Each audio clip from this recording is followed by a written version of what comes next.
Audi introduced its first fully electric vehicle in Richmond. More than 1,000 people packed the Craneway Pavilion on Richmond's waterfront last night for the reveal of Audi's new e-tron vehicle.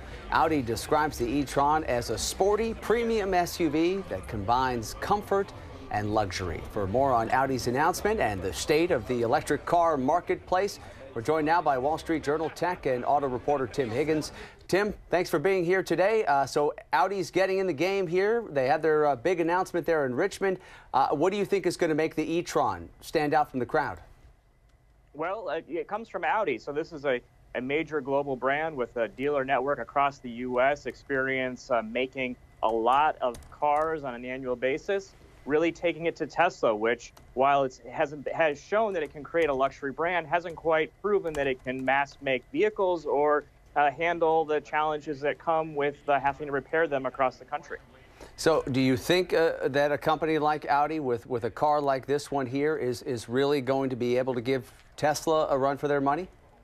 Well, one of the questions will be, what users think. So we haven't had the reviews yet of how it drives, but Audi has been very successful in the last generation here in the U.S. at creating a luxury brand that people really want, and they've done a pretty good job of interiors that people think are top-notch, and some styling that really has resonated among automotive buffs. So they've got a lot going for them in that regard. The question is, how serious are they about electric cars? Yeah, and so while Audi's making a challenge against Tesla's supremacy here in the premium electric car market, we also have Volkswagen really making plans to really ramp up production of electric cars, hoping to have 27 different models in production by the year 2022.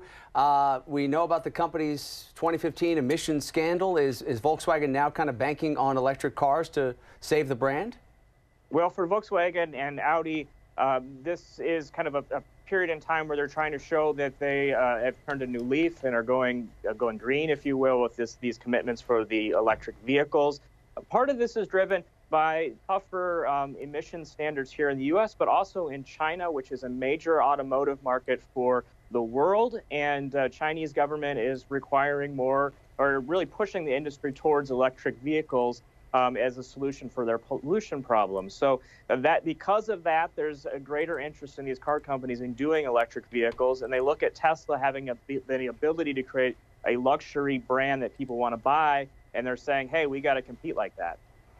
Along with the production issues for Tesla, obviously the electric car maker facing some legal troubles at this point as well. The Justice Department, as you know, has launched that criminal investigation after CEO Elon Musk tweeted that he was thinking about taking the company private and had secured the funding to do so.